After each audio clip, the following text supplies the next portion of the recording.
999. 1,000.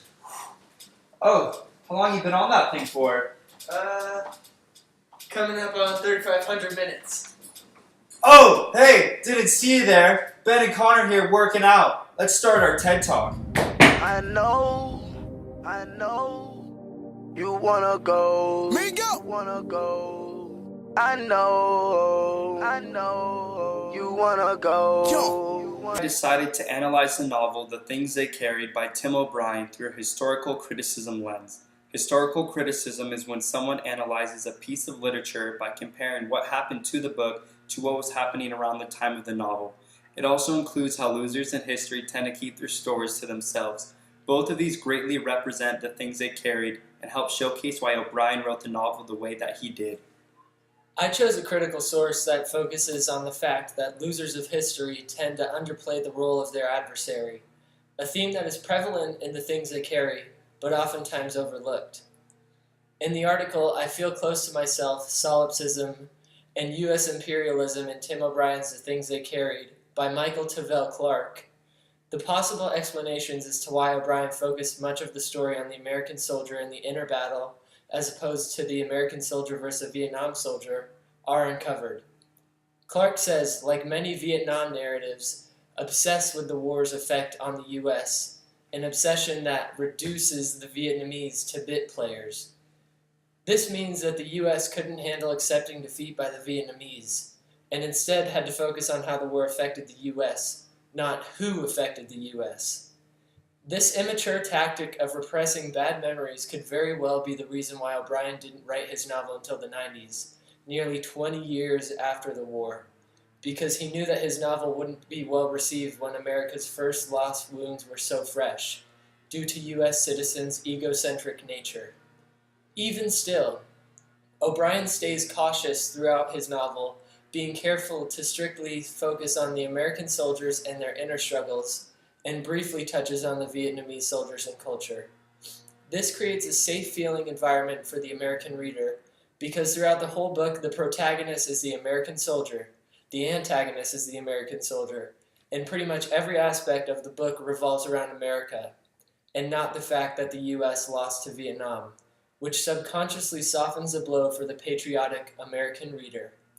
I chose a critical source that focuses on why O'Brien wrote the novel in the manner he did. Just like Ben stated, the losers of history tend to keep their stories to themselves, as there is not much support able to be gained from losing.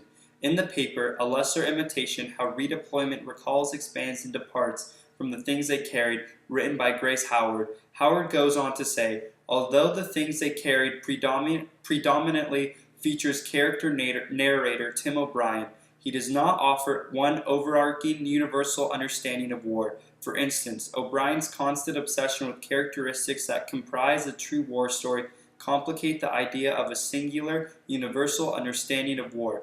This is evident throughout the novel because O'Brien continuously contradicts what he says the true making of a war story should entail, which makes sense since he was not a war supporter. On page 40, O'Brien said, "I was a liberal for Christ's sake. If they needed fresh bodies, why not draft some back to the Stone Age hawk?" O'Brien wrote the novel the way he did because he was not in favor of the war. He was terrified, understanding he had to go to war against his will, which caused his writing of what a war story has to be contradictory. He would say a true war story is one to never end, but then state how a war story cannot be indulged with abstraction or analysis.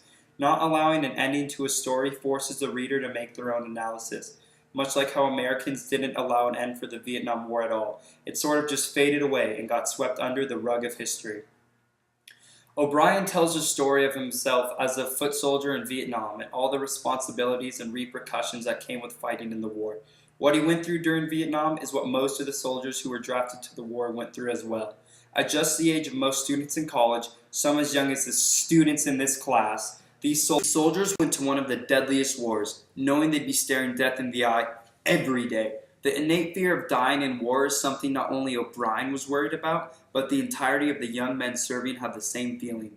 These overwhelming feelings of death caused many of those with the draft notice to escape to Canada in hopes of dodging the draft and war completely. In the novel, this is something that O'Brien considers himself, and he says on page 42, At some point in mid-July, I began thinking seriously about Canada.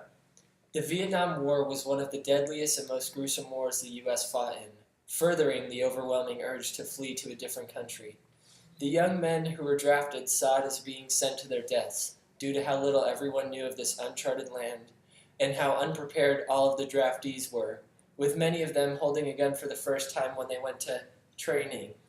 Throughout the entire war, U.S. soldiers were at the disadvantage, having to live in the worst conditions possible. O'Brien recalls, he remembered how the water kept rising, how a terrible sting began to swell up out of the earth on page 161. Finally, PTSD was a reoccurring problem with the veterans of Vietnam War. It was also an issue that was showcased towards the end of the novel. During that time, however, there is little to no information on what PTSD was, which is what made it so deadly after the war. These soldiers would come back from war feeling empty, alone, depressed, not being able to find happiness in anything they used to greatly enjoy before. It was as if they came back to a type of living that has never been experienced before. In the novel, it was easy to see that Norman Bakker fell victim to this horrific disorder that caused him to ultimately end his life. In a letter to O'Brien, Bakker explains the emotions he has been experiencing after returning from war. He says, "The thing is," he wrote, "there is no place to go. No, just not in this lousy little town. In general, my life, I mean. It's almost like I got killed over in Nam," on page 150. It is very sad to see those who served our country and made it out alive are still forced to fight another deadly battle within their head every day after returning back. Throughout looking at The Things They Carried by Tim O'Brien, through a historical criticism lens, we are able to compare what happened in the book to what was happening during the novel's time period. We focus our analysis mainly on how losers historically tend to keep their failures to themselves, and how that could be recognized in O'Brien's novel, The Vietnam War, throughout the United States during that time period, and even today. We thank you for your time.